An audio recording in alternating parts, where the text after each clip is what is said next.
Okay, hi. Through Minecraft's vast history, many have fantasized about spectacular treks to the world border. The beautiful and seemingly unreachable, 30 million block away, unbreakable Minecraft border.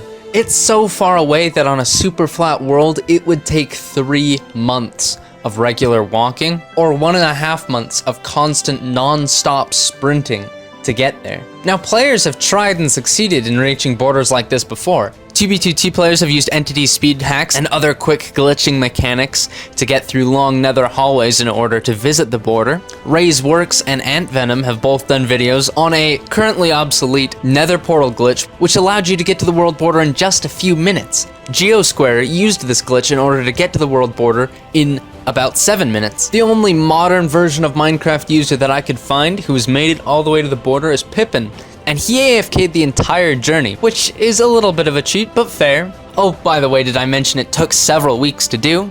What if I told you, without using any glitches or teleportation exploits, I could get to the world border in Minecraft in 1.16 vanilla Minecraft in just 5 days? While trying to come up with a way to speedrun getting to the world border, I thought, hey, you know what you could do? Get an elytra with unbreaking, tons of firework rockets, jump onto the nether roof, and fly all the way there. According to my calculations, even if you use your rockets as sparingly as possible, this method would take you 62 hours. Elytra does not last for 62 hours. In fact, mending elytra with Unbreaking 3 only lasts half an hour. You would need 6 or 7 shulker boxes full of elytra, in which case I'm pretty sure you wouldn't even have enough room for all the fireworks.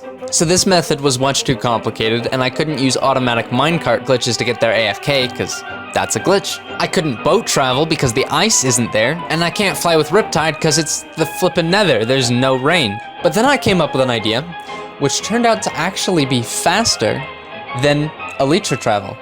That was ender pearls. If done correctly, with a pitch of -20, you can travel 16,000 blocks in the nether, strictly using ender pearls, with just 1 shulker box, in 15 minutes. With this new calculation, it would take less than 55 hours to get to the world border. You could drain an entire inventory full of shulker boxes, full of ender pearls, in 8 or 9 hours. And that's nowhere near the 55 I mentioned before. But there is a way we can get renewable ender pearls.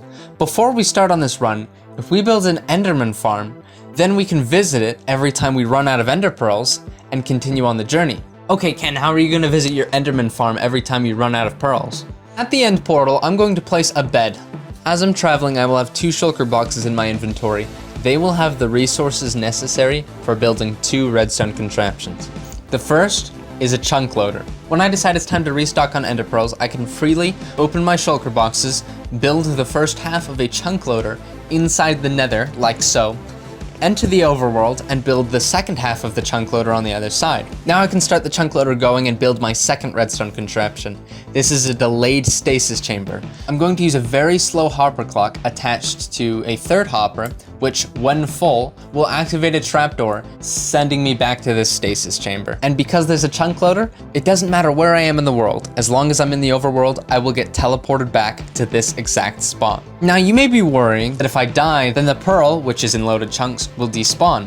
And you're right, when you die, your pearls do disappear if they're in the same dimension that you die in. Conveniently, there's a portal to another dimension right beside me. So I'm going to put a few unstackable items in this dispenser, count down to when the timer begins, and sync it up with another timer on my computer. That way I know exactly how much time I have before I get teleported back. Now I'm going to throw everything else I have in an ender chest, except for a few pearls, enter the nether, and use those few remaining pearls to kill myself.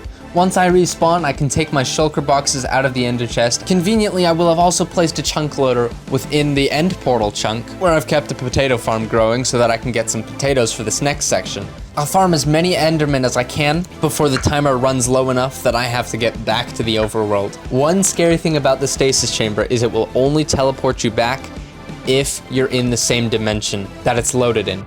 Otherwise, the pearl will activate and do nothing, and there will be no way that you can get back. So as soon as time runs thin, I quickly run back to the portal and stock up on anything else I need to before my journey continues. Now some of you may be wondering, well, Canadian, every time you throw a pearl, you take 2 or 3 hearts of damage. Even in peaceful mode in Minecraft, if you throw pearls this frequently, you'll take damage fast enough to kill yourself. Actually, Protection 4 is enough to stop this.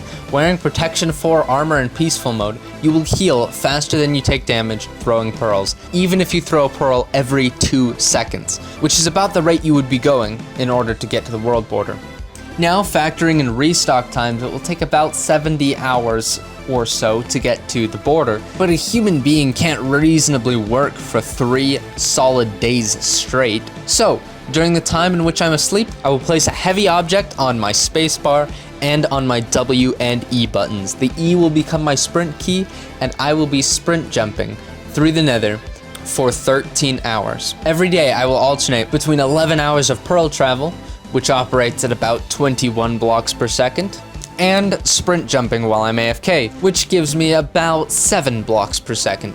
This means there's a lot more time that's spent at less efficient speeds, but hey, it's better than doing nothing during that AFK time, and you can always work for longer. Factoring in all of this, including the time it would take to set up the Enderman farm, all the enchantments you would need on your gear, the 10 or so shulker boxes, and the potato farm in the same chunk as your end portal, I predict it would take between 4 and 5 days in vanilla survival Minecraft to get to the world border using absolutely no glitches. So, there's 2 things I'd like to declare. First of all, I challenge some of the most dedicated among you to take on the World Border Speedrun Challenge. And 2, for those who are actually mentally sane and would never do such a thing, I have some good news for you. Even if no one else in this audience is prepared for such a voyage, I am. Starting August 2nd, 2021, I will begin a speedrun livestream to get to the Minecraft world border in 1.16 Java. I will be using 0 glitches, and I will get there faster than any other glitchless player ever has in the history of Minecraft. So, remember that, August 2nd. Let your friends and family and neighbors and strangers know and prepare for this historical Minecraft stream. I'll see you there.